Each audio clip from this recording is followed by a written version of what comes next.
Welcome to Budgeting a Decade to Freedom, and then now we're doing part 2 of the last December paycheck for investments. Yep, so I have decorated my funds page and investments page pretty much the same as the other side. I wanted to use like Christmas colors, which is red, a lot of red, because next month is 2020. We're starting a brand new year. Let me see if I can fix that corner because I'm seeing that it's a little crooked. So let's see.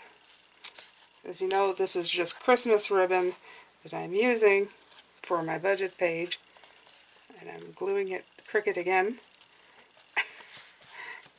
It's going to be crooked, okay? There you go. Imperfection. Imperfection in imperfection. Sorry about the whistling.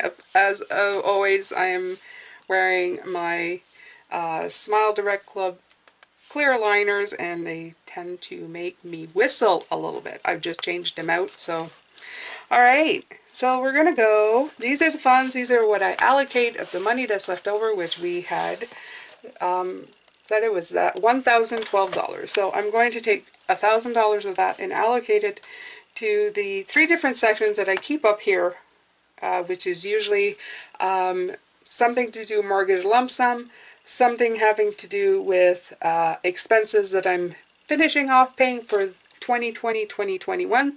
No, 2019, 2020, sorry.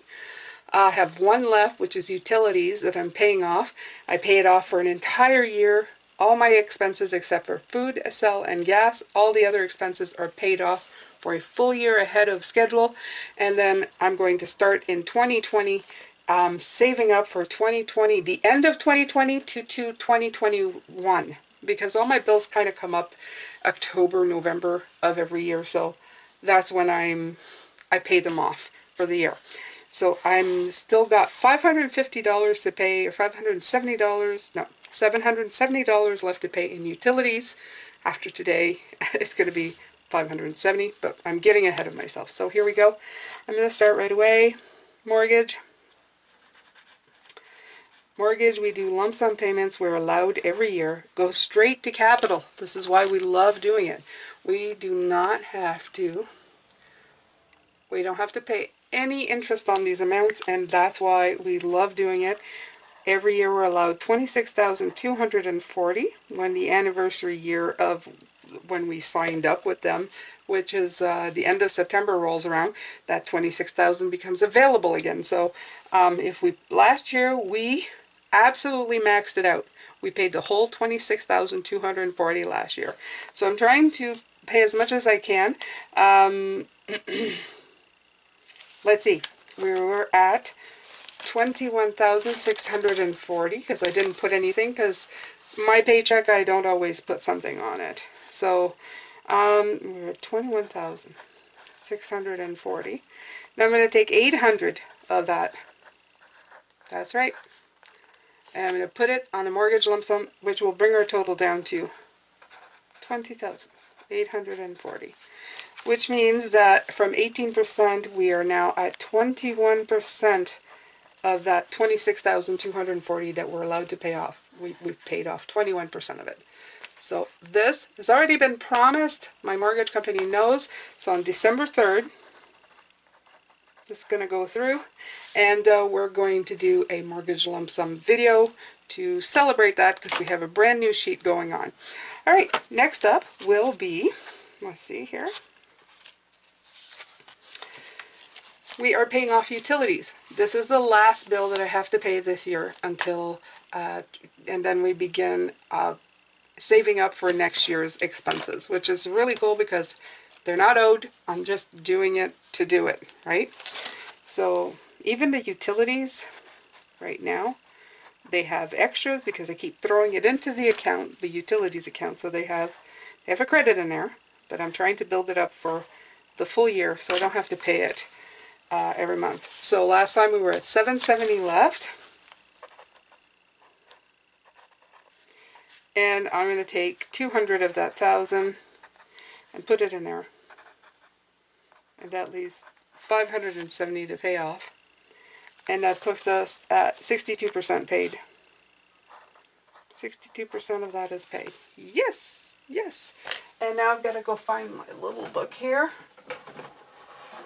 The one that I like to keep up to date, because this is the one. Let's see.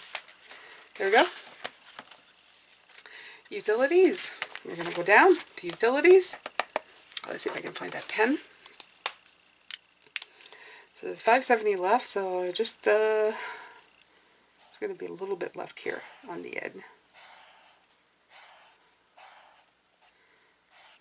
There we go, guys. Look at that. So I got one line and a little bit here, and then I'm going to widen this out and show you, because it's such more impact when this was already all completed. This was their heating wood to heat the house. That's all paid. The car insurance is paid until October. The house insurance is paid till October. The house taxes are paid till November. The internet's paid till like January of 2021, and the utilities will be paid like till January 2021 as well. So it's very cool, and I can't wait to start my new page. And this will just be for all the expenses we have in 2021. So I'm planning ahead, and planning ahead makes me feel super good. Super good. Alright, so we'll go there. Let me see here. Next up is the emergency fund. Now, as you've noticed, I did not keep anything for the emergency fund. It's because we spent a little bit more on gifts. So, that's okay. Christmas is here. My emergency fund will remain at 38%, which is at $1,150. It's usually at $3,000, and I'm replenishing that because I took the money out to pay for my clear aligners. I did. That was my Christmas gift. It wasn't an emergency, but I did it, and now I'm replenishing it slowly. All right, next up is the investments. And it remains pretty much the same. I don't know what I'm going to do with EQ Bank. I have like $25 there. I should put more money. See, he keeps saying that. But I find that my focus is on other things. So it's made 20 cents since I put the $25 in it. So I'm pretty happy with that. Wealthsimple did very well. This is an investment app. Sometimes it doesn't do so well, but it's at almost $290, and that, without me putting anything in there, it made its own money. It was at 1.7, and it jumped to 2.5, or is it 3.5? I think it's 3.5 or 3.2. I didn't look at it, but it's gone up a lot. So yeah, maybe New Year will be really good for Wealthsimple. TFSA is where I store my emergency fund. So that stays at $1,150. And of course there's my RSPs that are still at $26,000 because I haven't received a new statement from them, which I should in the new year. So that's staying pretty much the same. I don't touch that at all. Yeah, that is this is a match between my employer and myself since I've been working, and I took advantage of the match that they do. So there you go. That's pretty much my end of year, and that's a picture that looks like. I'm incredibly blessed and very grateful that we are in this journey. I'm very blessed that we have money to spend on a few things here without really worrying about it, and still have money left over to get this in gear and going. That we have almost all of 1 year's expenses paid, that the mortgage lump sums are getting rid of our mortgage to the point that we won't have to pay for a mortgage anymore, and that I still have a little bit of money to play for investments until I can really focus on that in the years to come. I hope you've enjoyed this. If this interests you, please subscribe to our channel so that you can keep in touch, and you can look at our progress every week and see that it's not impossible for just 2 working people to make things happen. Take care of yourselves. You don't have to have more to be more. Being you is more than enough. I hope you have a great holiday season, and I will see you in the new year. Absolutely. So, Take care of yourselves. Bye-bye.